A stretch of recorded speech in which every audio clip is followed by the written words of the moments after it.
Welcome to my Dragon Hut home. Oh, welcome.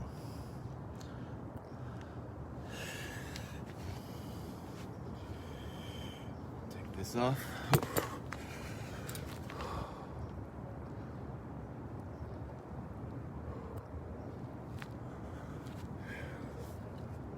Take this off.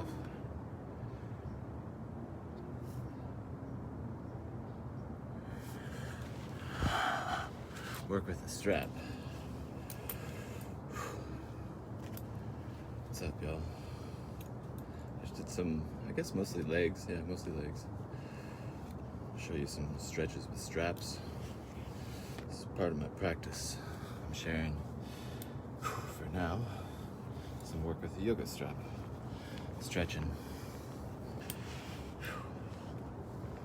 What's up, Elise? Good day, Elise. Say hello, Elise. So, get yourself a yoga strap. There's a lot of things you can do with it. I'm just gonna guess as I go. Butterfly here. Tighten the strap. Stretch, massage my neck.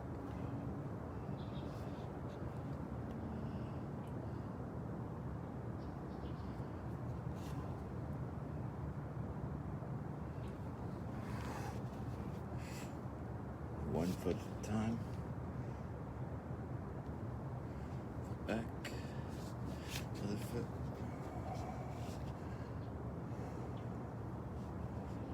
And let's see. I'm gonna try to get this strap to not slip now. I'll do one-footed strap hold crab walking. I hadn't never named it. It should be a little tighter, but for me it should be tighter anyways. Let's see here.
Right, there's a lot of things you can do with a strap.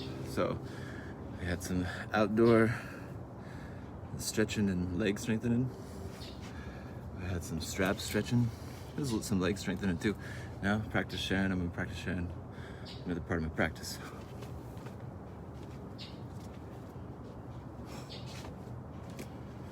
It's show and tell time, y'all. Remember that? Show and tell?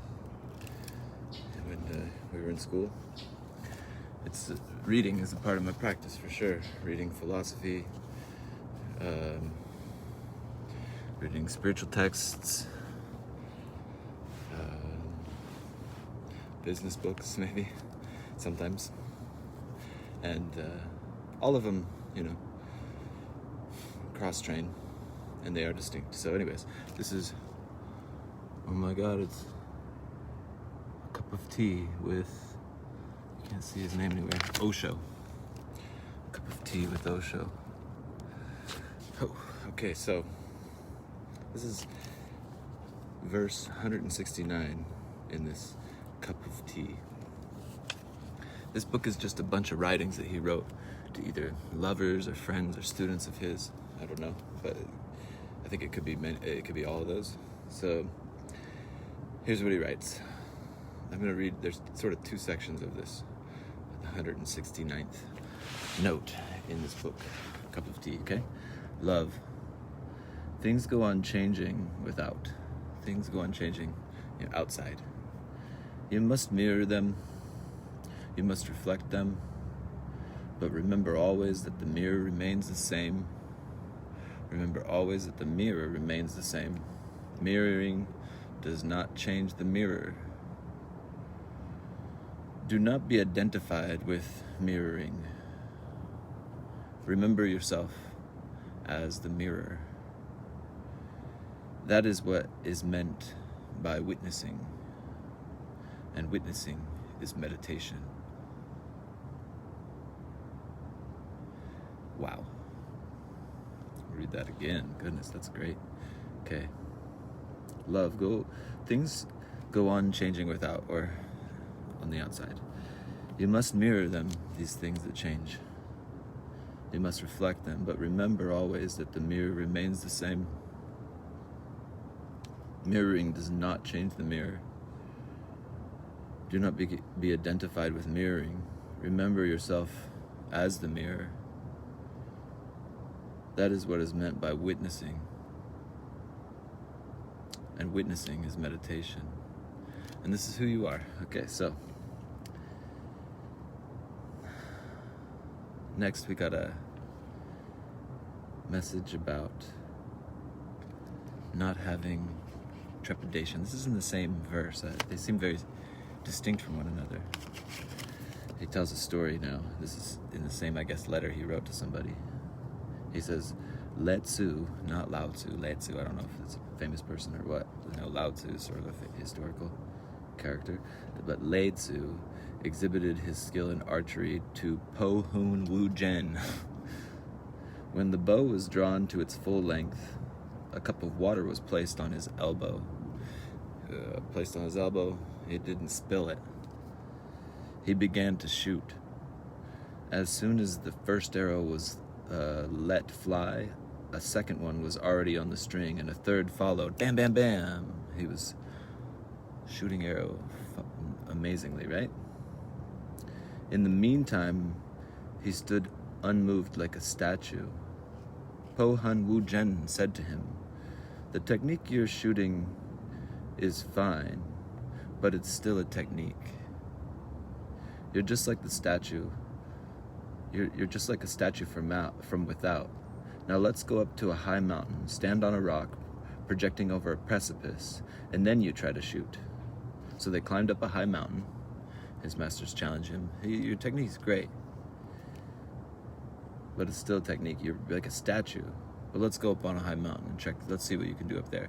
So standing up on a rock projecting over a precipice 10,000 feet high, Po Hun Wu Jen stepped backward until 1/3 of his feet was hanging over the rock. He then motioned to Lao Tzu to come forward. So his master was standing, and 1/3 of his feet were already over the edge of this precipice. He motioned to Lao Tzu, come forward. Lao Tzu fell to the ground with perspiration running down to his heels. Po Hun Wu Jen said, again, this is about trepidation, or about flinching and training not to. So Po Hun Wu Jen said, "The perfect man soars above the blue sky, or dives down to the yellow springs, or wanders about all over the 8 limbs of the world, the 8 limits of the world." I don't know what those limits are. But he either soars above the blue sky, dives down to the yellow springs, or wanders about all over the 8 limits of the world, yet he shows no sign of change in his spirit. He doesn't show a sign of change in his spirit as he faces whatever he faces. But you betray a sign of trepidation. you betray a sign of trepidation or of flinching, and your eyes are dazed, how can you expect to hit the target? How can you expect to hit the target? So that's a lot like, I guess there's a good reason I can see now the tie to the mirror. The first part I read to you about being a mirror, being the witness, not being the mirroring, but indeed mirroring the change outside, just not being identified with it, knowing the mirror isn't changed by it. And that's what witnessing is. And that's the target we're aiming for in the face of what seemingly may be threat. That's the miracle to go for.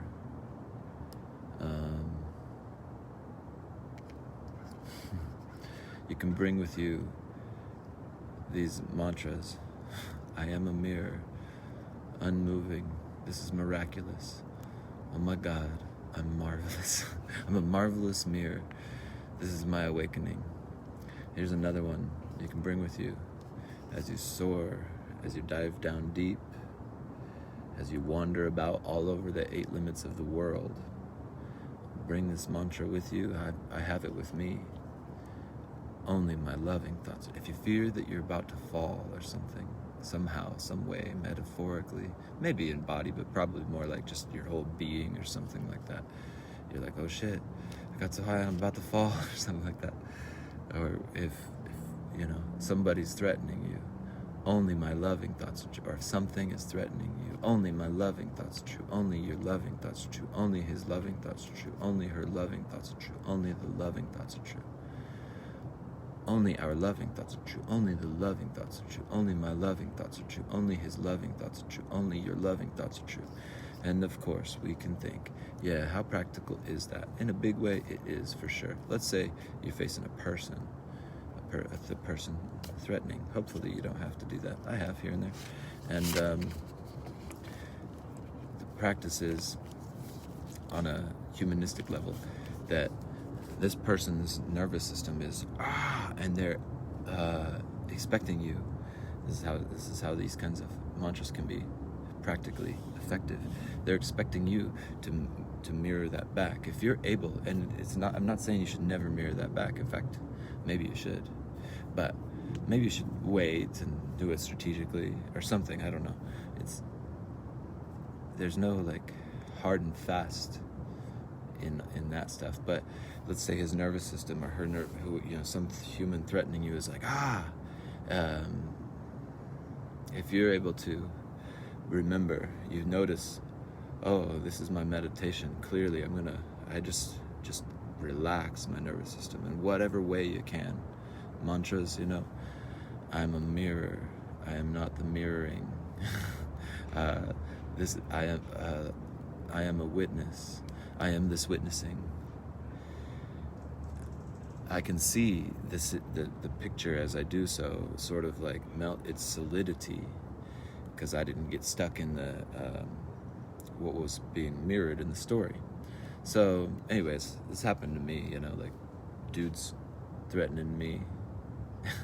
Later he became like a very interesting person to see frequently. He was very nice to me, and he was working at the store, and he just treated me like a king, honestly. And he's way stronger than me, and he's a trained martial artist, and he was threatening me, and he was just being stupid, and I just kind of showed him that it didn't work, and that he didn't really want to threaten me because he's actually a professional person.